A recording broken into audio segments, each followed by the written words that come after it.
Hi, welcome to Kerry's Cards. Today's technique is going to be showing you how to make a watercolour technique for the base layers of your cards. The one we're going to try and recreate today is this one here. As you can see, the yellow background. It's dried off now. It makes a nice embellishment makes the card pop, but obviously you can use any colours. The key thing when we're doing watercolour techniques is that you must make sure that the ink pads that you're using are water-based dyes. So the things like your StazOn will not work. They have to be water-based. You also are better using watercolour card, not normal white paper or card, because that tends to warp, whereas watercolour card has that absorption that you need to be able to draw the colours in and hold them. So let's start by showing you the pen that I use. You obviously can use any paintbrush if you like. I like the Stampin' Up aqua painters, or water painters that they're called now. This is an older version, but the new ones are very similar. It has a water straw in there, which you quite easily unscrew, top up, screw the lid on, and then that's your paintbrush ready to go. So what we'll do is, I know I want a rectangle shape, so I paint that in, I squeeze. Oh, I've already got some paint still on there still. First things first, make sure your brush is clean, because obviously if you're not going to use yellow, then you're going to leave a different funny colour. But for now, because we're using yellow, we'll be fine.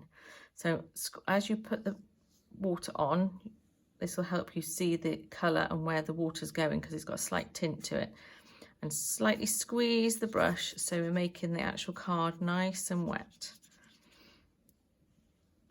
So you should be able to, if I lift that up to the camera, you should be able to see there's a slight hue where the card is soaked. So what we start with is taking our base layer, the nice lighter colour of all the colours you're going to use.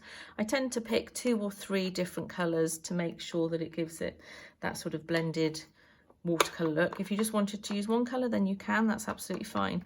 Now I've squeezed the ink pad there to make sure that you get some ink on there. Don't put the pen onto the pad itself, because it will draw the colour out from that area. Take your ink watercolour brush, and then just lift up some of the colour from there, and it's on the brush, and then you just go gently over the watered area or the wetted area that you've done. Keep going like that all the way down.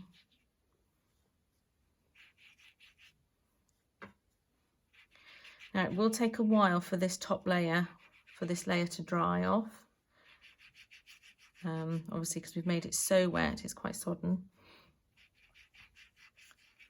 So that is the base layer of how I want the card to be.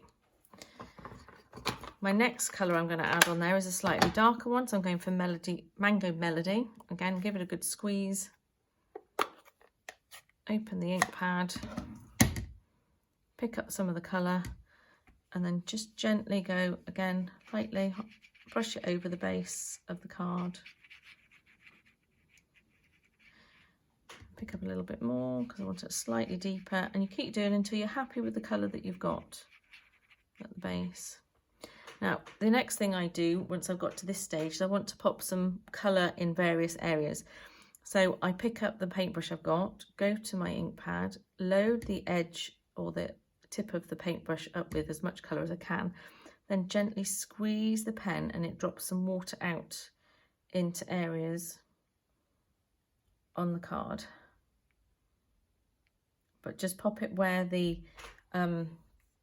it's wet for the better effect. And then I'll do another one. And one more. Okay, so I'm going to leave that as that. Close that one. And then for my final one, I'm going just slightly darker now. And we use the pumpkin pie. Do the same as I did before. Pick up the colour on the top of my brush, and then give it a gentle squeeze. Let's pick up another little bit of the pumpkin pie, a few more squeezes. You might feel like you're putting a little bit too much water on, but don't be afraid, it will dry out absolutely fine. And make some lovely patterns for you once it's dry. Okay, that's all I'm going to do for that one now. So let's close my stamp pads, put them all away. Leave the brush there. I'm just going to move that to one side, and we're going to do a Blue Peter moment for his one I've made earlier. So this is the one I did earlier. Again, it's slightly tighter than the one that's on the back of this card, because this one I spread it out further. This one I've kept it nice and tidy, or more rectangular.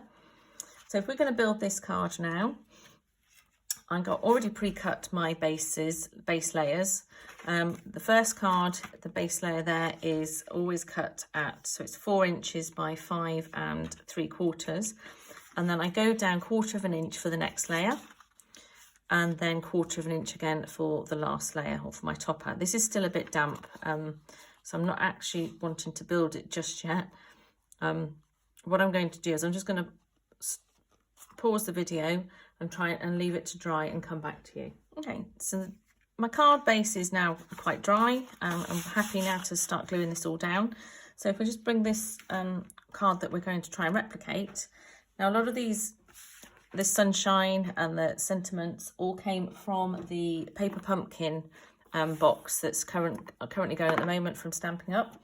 It comes with all the card bases that you need to make several cards.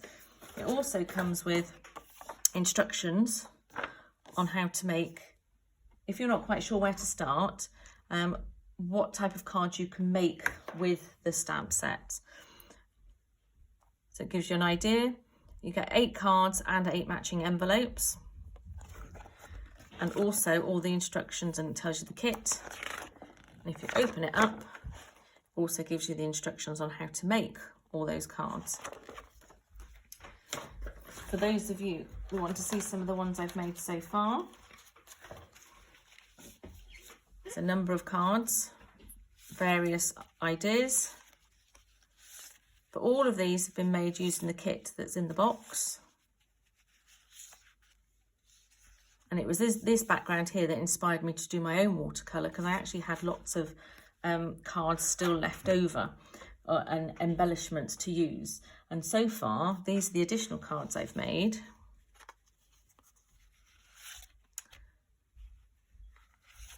Various techniques there. Okay, and obviously this is my last card. So let's put it all together. I'll get my Tombow glue and my base card. So I like Tombow glue because I like the fact that it's a wet glue and it doesn't dry straight away, so it means you can line up the edges a lot easier. Good bit of glue on this one.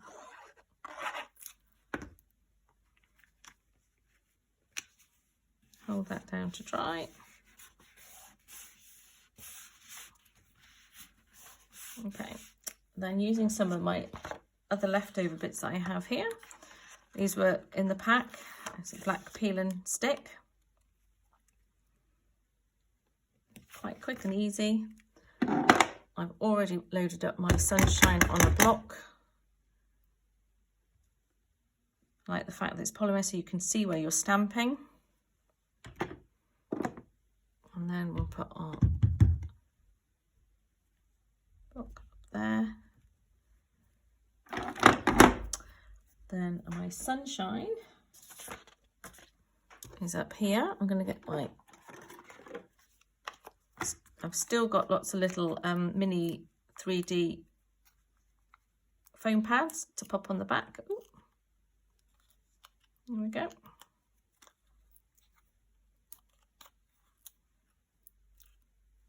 But before we do that, I've done my sending, which I'm going to glue in place.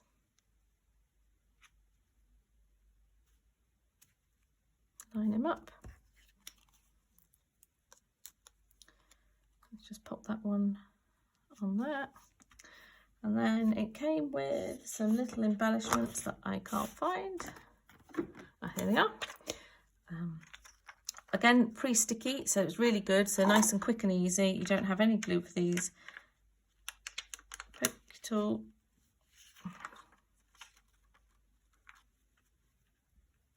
You get lots in the pack. Great value pack, actually £20 for the pack. And there we have. Let's put the last one on as well. Put it down there, shall we? or 2 watercolour based cards. Hope you enjoyed that technique. Give it a try and love to see what you've done. Thanks for watching. Bye.